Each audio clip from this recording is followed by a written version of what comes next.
show, and well, I couldn't help myself. Keith English is in the studio from Keith English Real Estate, a subject I absolutely love. How are you, Keith? I'm good, mate. Yourself? Very good. Very good. You were about to walk out the door, and I said, absolutely not. We've got you here. Keith, when you've been through real estate, and I want to get into some of the things that's going on in the West Australian real estate at the moment, and you're well in touch with that.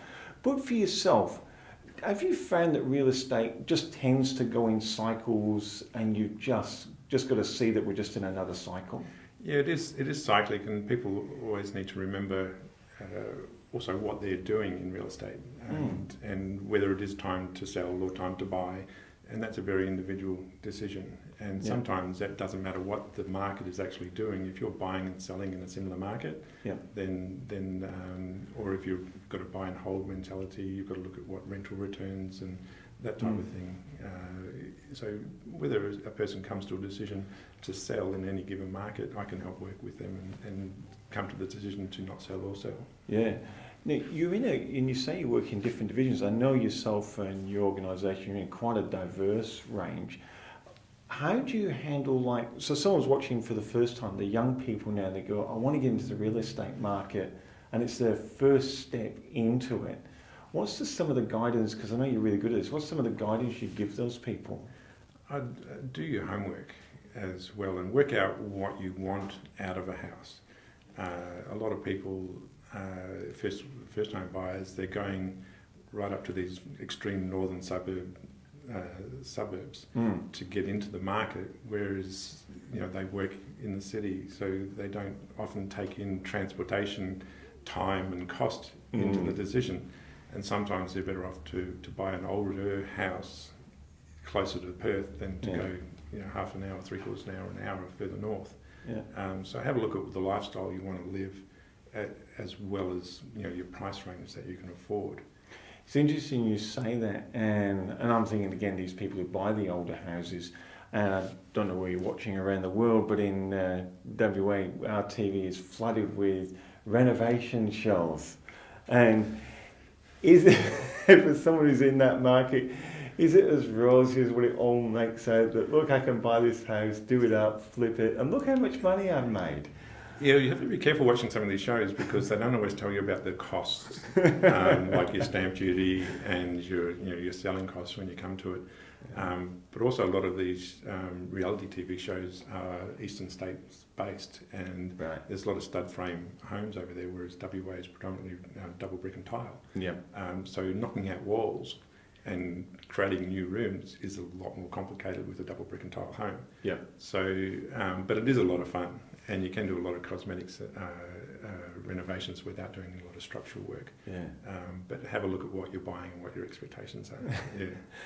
When people are buying, and say they come to you and they've got that on their mind, and they say, it could be a first time or a second time or third time buyer, and they're saying, Keith, can you find me something that I can renovate?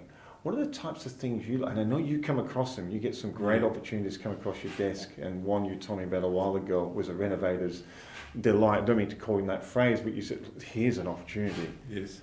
Well, actually, there's two ways you can do that. And when I first actually started in real estate, I used to work as a buyer's agent, where you could actually pay someone to go and find you a property. And they actually work on your behalf and not the seller's behalf. So, but there is a cost involved, but that cost does a lot of research and negotiation for the buyer, not for the seller. So that is one way of doing it. The other way is to is to just know your market as well. Look at the lifestyle you want out of it. What is your budget? What is your budget to renovate? All these things that you can, and what your on-sale property is going to be worth.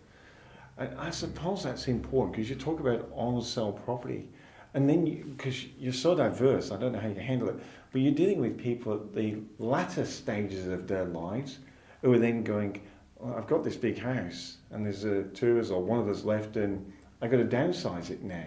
Yes. It must get even more complex. It can, and certainly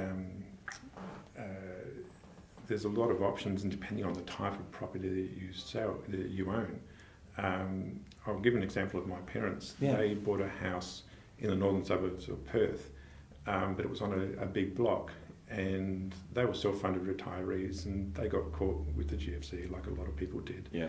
But what they were able to do is to keep their existing house but cut off a block at the back of their house. And so they could liquidate around $300,000 Yeah. to fund their ongoing retirement. So picking a property that you could do that to in the future is also a very smart move, because you can keep it for now, Yeah. but then liquidate some cash down the track. Is this what got you into the real estate market? Being able to, because you don't just sell. Every time I speak to you, you're always helping, advising, guiding. Yeah, that is what does motivate me, helping people. Yeah. And that's sort of a cliche, but that is my primary motivation. So being able to help people, whenever you sell someone's house, that closes a chapter in their life and allows them to move on to their next chapter. And the person that buys it is starting a new chapter in their life. So that's the nice bit about real estate. It certainly is. It certainly is. For yourself, what do you say? If someone was young and they want to get into the market, and look, there's in a changing economy, I'm sure there's always redundancies going on, and people look and they go, "Oh, I can get in the real estate market because you guys make a fortune when you sell a house." Keith's going, "Thanks very much." But it's not all. It's not. It can be sort of over romanticised, and it's remembered how much money you earn when you don't sell a house, because you get paid. Most places you get paid on commission, so it's a very easy industry to make no money. Yeah. But if someone's looking at starting out, do your research, know your market, and work hard, but build your network. So. Right. Build up your list of family, friends, associates that would trust you to sell their house when they chose to sell their house. Yeah. That's probably the biggest advice you can get, is be as connected as you can. Yeah. And for people watching and they're saying, "Look, I'm looking at buying a property or selling a property. I don't think it matters which end of the scale they're on when it comes to yourself, because you do have opportunities for people buying or selling." But what's the best way of contacting yourself, Keith? Usually my mobile is my best way of contacting me, and that's 0433 005 042. It's quite easy to remember. Yeah. And if my phone is not very far. I can go home. I can leave home without anything, and I don't have to go back. But if it's my phone, I have to go back. You have to go back. It's like the lifetime. Yeah, I have separation anxiety when I don't have my mobile phone. There's a few people going, "Me too." Right now, it's over there. And I don't have my phone with me. Yeah. Keith, I really appreciate you hanging around and talking to us a little bit more on this fascinating subject of property. And anyone looking at buying or selling, look, give Keith a call. One thing I will say, he's not just about the deal, he's also about guiding you, asking you what it is, and giving you some really good structural advice. And I think that's really, really important. Right. Thank you, Mark. Thanks very much for coming in. Thank you.